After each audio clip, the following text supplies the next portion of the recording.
أما بعد فأعوذ بالله من الشيطان الرجيم بسم الله الرحمن الرحيم وقضى ربك ألا تعبدوا إلا إياه وبالوالدين إحسانا قال النبي صلى الله عليه وسلم الوالد أوسط أبواب الجنة أو كما قال إن الله وملائكته يصلون على النبي یا ایھا الذین آمنوا صلوا علیہ وسلموا تسلیما. محبت کے ساتھ درود و سلام کا نذرانہ پیش کریں. اللہم صلی علی سیدنا و مولانا محمد مفتاح الخیر والاسرار ومغلاق الشر والظلمات وعلی آلہ وصحبہ وبارک وسلم. الصلاة والسلام علیک یا رسول اللہ وعلی آلک واصحابک یا سیدی یا خاتم النبیین. الصلاة والسلام عليك يا مكين قلوب المؤمنين وعلى آلك وأصحابك يا حجة الله صلى الله تعالى عليه وسلم. محمد سيد الكونين والثقلين والفريقين من عرب ومن عجم مولاي صل وسلم دائما أبدا على حبيبك خير الخلق كلهم. حمد و صلات کے بعد بارگاہ خداوندی میں گزار ہیں اللہ رب العزت اس محفل کو درجہ قبولیت عطا فرمائے اور جس اغراض و مقاصد کے لیے اور جس نیت کے لیے ہم یہاں پر جمع ہیں تو ہمارے انتہائی مہربان ساتھی اور ہمارے نمازی مرزا صاحب رحمۃ اللہ تعالی علیہ ان کے اصحال ثواب کے لیے ان کے شہزادگان کی طرف سے یہ جو اہتمام کیا گیا اللہ ان کی بخشش و مغفرت اللہ ان کے درجات کو بلند فرمائے. انتہائی متقی انسان تھے اور نمازی پرہیزی انسان تھے. اللہ رب العزت ان کی نیکیوں کو ان کی بخشش کا سامان بنائے. چند حدیثیں آپ کے گوش گزار کرنی ہے. مختصر سا وقت ہے. حدیث پاک میں آتے ایک صحابی حاضر ہوئے رسول اللہ صلی اللہ علیہ وسلم کی بارگاہ میں اور عرض گزار ہوئے کہ یا رسول اللہ علیہ وسلم ماں باپ حیات تھے جو خدمت ہو سکتی تھی میں نے کی. کیا ان کے رخصت ہو جانے کے بعد دنیا سے چلے جانے کے بعد بھی کوئی حق بنتا ہے مجھ پر جو میں ماں باپ کا ادا کرتا ہوں؟ سائل کے سوال کو توجہ فرمائیں. سائل نے یہ سوال کیا کہ یا رسول اللہ علیہ وسلم ماں باپ حیات تھے میں نے زندگی بھر جو بھی مجھے وقت میسر ہوا میں نے ان کی خدمت کی ہے تو کیا ان کے دنیا سے گزر جانے کے بعد بھی کوئی حق مجھ پر پڑتا ہے تو میں ادا کروں؟ اگر دیکھا جائے انسان اگر اپنی پوری زندگی کی صرف کر دے تو وہ ماں باپ کے حقوق کا ایک حق بھی ادا نہیں کر سکتا. جیسے کہ وہ حدیث پاک ہے ایک صحابی نے عرض کیا یا رسول اللہ علیہ وسلم کیا میں اپنی ماں کو کندھے پر سوار کرا کے اور حج کے جو بھی مناسک ہیں اس کو ماں کو اٹھا کر کندھے پر بٹھا کے ادا کروں؟ مطاف کے چکر صفا مروہ کی سعی اس کے بعد جو ہے عرفات مینا مزدلفہ کے معاملات جو ہیں کندھے پر بٹھا کر یہ میں ادا کروں تو کیا حق ادا ہو جائے گا؟ تو رحمت للعالمین نبی علیہ السلام جس نے حقیقت میں انسانیت کو حق دیا ہے جس نے زندہ لوگوں کو حق عطا فرمائے ہیں کہ آپ کے آنے سے پہلے کون پوچھتا تھا انسان ماں باپ کے ساتھ کیا کیا جاتا تھا عورتوں کے ساتھ کیا کیا جاتا تھا بیٹیوں کے ساتھ کیا کیا جاتا تھا. غلامی کی چکی میں پھنس رہے تھے تمام انسانیت کے افراد. وہ تو میری آقا علیہ السلام نے آ کر بتلایا ہر حق کے حق کو ادا فرمایا کہ بیٹی کا حق کیا ہے ماں کا حق کیا ہے باپ کا حق کیا ہے اولاد کا حق کیا ہے ہمسایوں کے حق کیا ہے. یہ تمام حقوق یہ تو محبوب علیہ السلام نے آ کر یہ احسان ہے میرے محبوب کا انسان. تو میرے آقا علیہ السلام نے فرمایا سائل تو یہ کہتا ہے کہ ماں کو کندھے پر بٹھا کر اگر ایک حج کے مناسک ادا کر دوں تو کیا تمام حق ادا ہو گئے؟ اگر تو اپنی پوری زندگی جو تیری بقیہ زندگی ہے ان زندگی کے آنے والے تمام حقوق کے مناسب اپنے کندھے پر ماں کو بٹھا کر بھی ادا کرے تو ماں کے پلائے ہوئے دودھ کے ایک بوند کا حق بھی ادا نہیں کر سکتا۔ میں ماں کے پلائے ہوئے دودھ کے ایک بوند کا حق بھی تو ادا نہیں کر سکتا، کہاں رہے وہ تمام حقوق؟ تو یہ ہے ماں باپ کی زندگی، یہ ماں باپ کا جو ہے وہ شرف ہے اولاد پر۔ تو صاحب کے سوال کو سوچ کے اس دیکھیے، اس نے سوال کیا یا رسول اللہ علیہ وسلم، ماں باپ حیات تھے تو خدمت بن سکتی تھی، میں نے کی ہے، کیا ان کے دنیا سے گزر جانے کے بعد بھی کوئی حق ہے مجھ پر؟ تو میرے آقا علیہ السلام نے فرمایا ہاں، 5 حق اولاد پر ماں باپ کے گزر جانے کے بعد بھی ہے، 5 حق۔ ہم تو زندہ ماں باپ کا حق نہیں جانتے نا۔ محبوب علیہ السلام بعد از وصال 5 حقوں کو بیان فرمایا کہ اولاد پر ماں باپ کے گزر جانے کے بعد بھی 5 حق بنتے ہیں جو اولاد ادا کرے۔ سائل نے عرض کیا رسول اللہ علیہ وسلم کون سے؟ میرے آقا علیہ السلام نے فرمایا پہلا حق یہ ہے کہ اس کی تجہیز و تکفین کرنا۔ کتب و فقہ کے اندر جب یہ بات پڑھائی جاتی ہے تو وہاں پر یہ مسئلہ بھی آتا ہے کہ باپ فوت ہو گیا ہے تو جنازہ اور جنازے سے قبل جو بھی معاملات ہیں، یعنی ان کو غسل دینا، ان کو کفن پہنانا، ان کو چارپائی پہ لٹانا اور ان کے اٹھانے کے جو معاملات ہیں یہ اولاد پر لازم ہے۔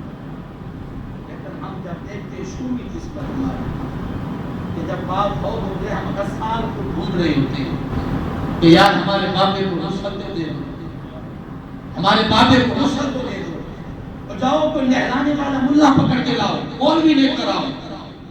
انسان کو ان لمحات کو دور کرنا چاہیے کہ جس ماں باپ نے، جس باپ نے ہمارے ساتھ ہمارے لیے اپنی ساری زندگی قربان کر دی، اب ان کے نہلانے کا وقت ہے اور ہم بے جان ہو چکے ہیں۔ اور میں پہلا حق یہ ہے، اور اس پر فقہا لکھتے ہیں کہ جب جنازے کی صفحے بن جائے خوش نصیب ہے وہ باپ جس کو غسل بھی بیٹے نے دلایا ہے اور جنازہ بھی بیٹے نے پڑھایا، جنازہ بھی بیٹے نے پڑھایا، وہ خوش نصیب ہے کہ جس کے جنازہ پڑھانے کے لیے کسی اور مولوی کا انتظام کیا گیا، بیٹا آگے بڑھائے، اس نے کہا یہ تربیت ہے میرے باپ کی نے کی ہے، لہذا میں جنازہ خود پڑھاؤں گا، حق کس کا بنتا ہے، حق ولی اقرب کا بنتا ہے، لہذا بیٹا جنازہ پڑھائے۔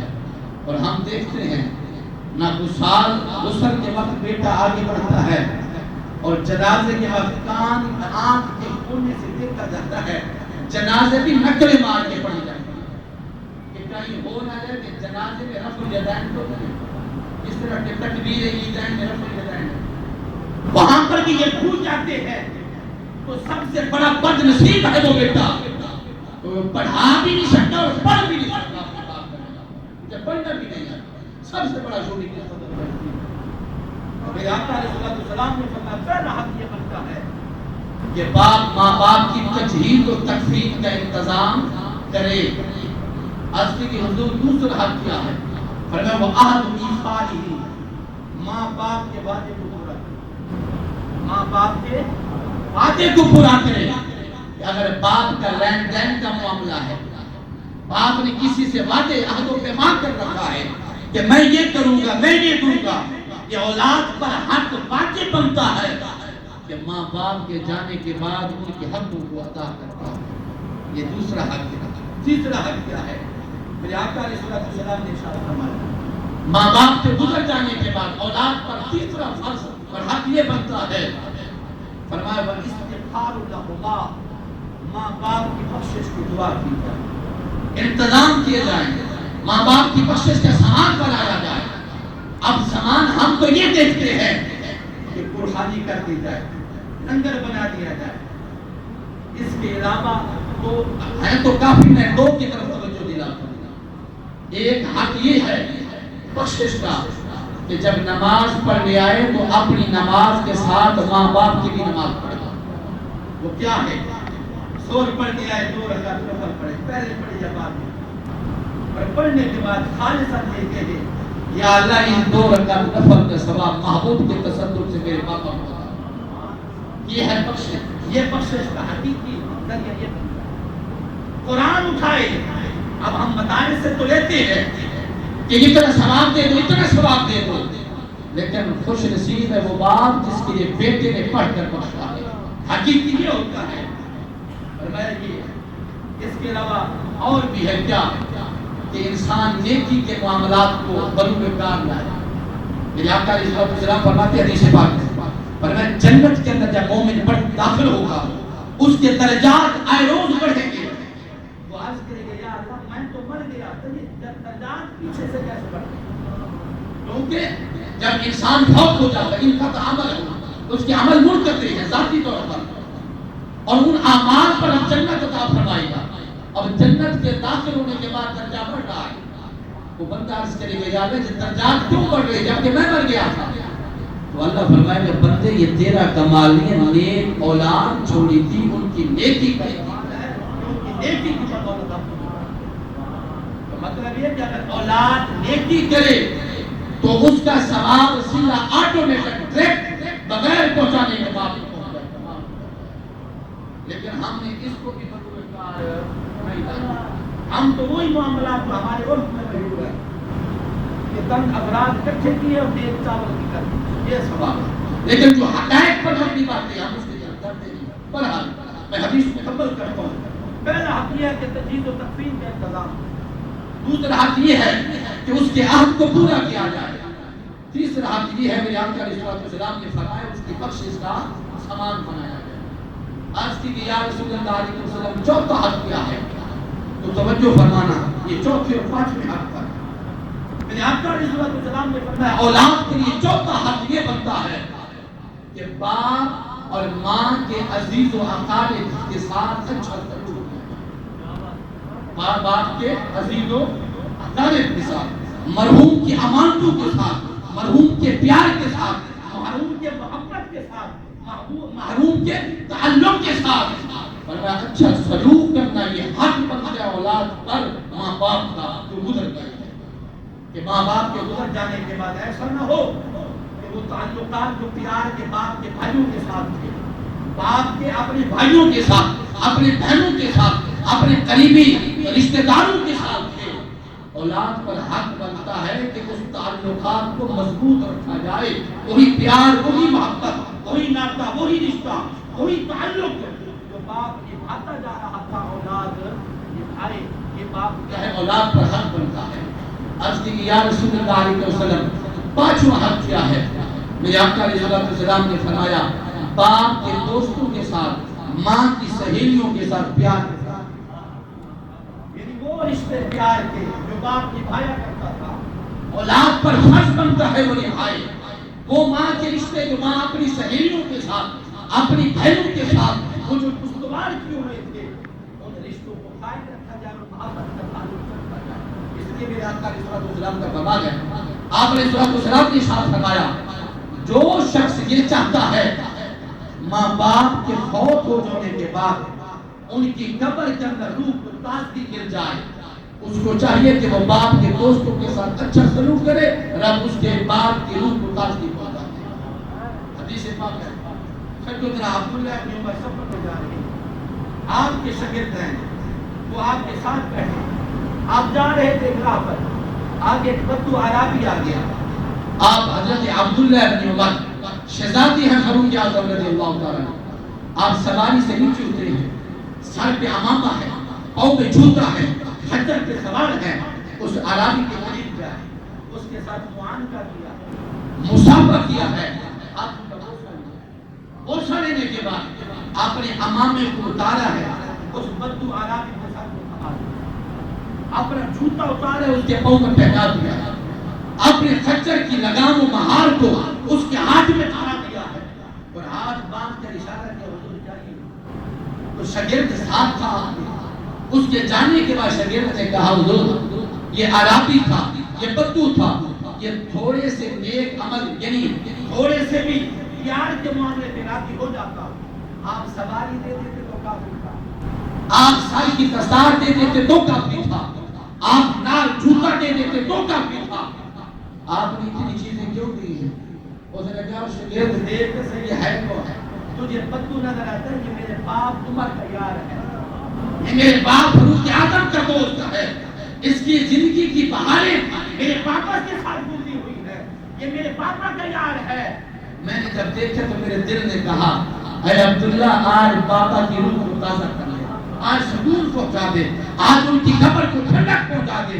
جب میں نے دیکھا ہے تو میں نے یہ تمام معاملات طے کیے ہیں اور سب کچھ دے دیا ہے، اس لیے یہ بدو نہیں ہے، اس لیے یہ میرے باپ کا یار ہے، اس لیے میں نے اس کے ساتھ اچھا سلوک کیا ہے۔ تو یارو ماں باپ کو ہستیاں ہے، دیکھا جائے ان کی زندگی بھی انسان کے لیے بہت بڑا سرمایہ ہے، اور اگر چلے جائیں پھر بھی سرمایہ ہے۔ کیا حدیث پاک ہے، یا تو ساجد کرام علامہ نبی نے نقل کی، باقی بھی کتب حدیث میں ہے، ایک شخص پریشان حال ہو کر آیا، میرے آقا علیہ السلام نے فرمایا کیوں پریشان ہے؟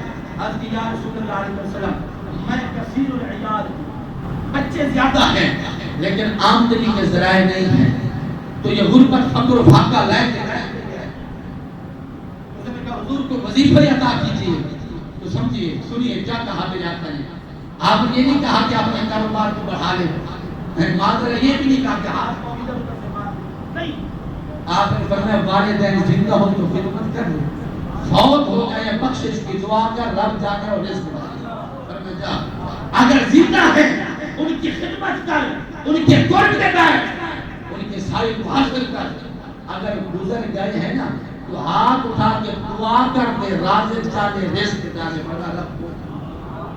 تو یہ باتیں ہیں تو اللہ رب العزت مجھے بھی اور آپ تمام کو عمل کی توفیق عطا فرمائے۔ یقینی طور پر جو مجھے ٹائم دیا گیا تھا وہ پورا ہو گیا، اللہ رب العزت ہمارے بھائی جان کی فرمائے۔ وآخر دعوانا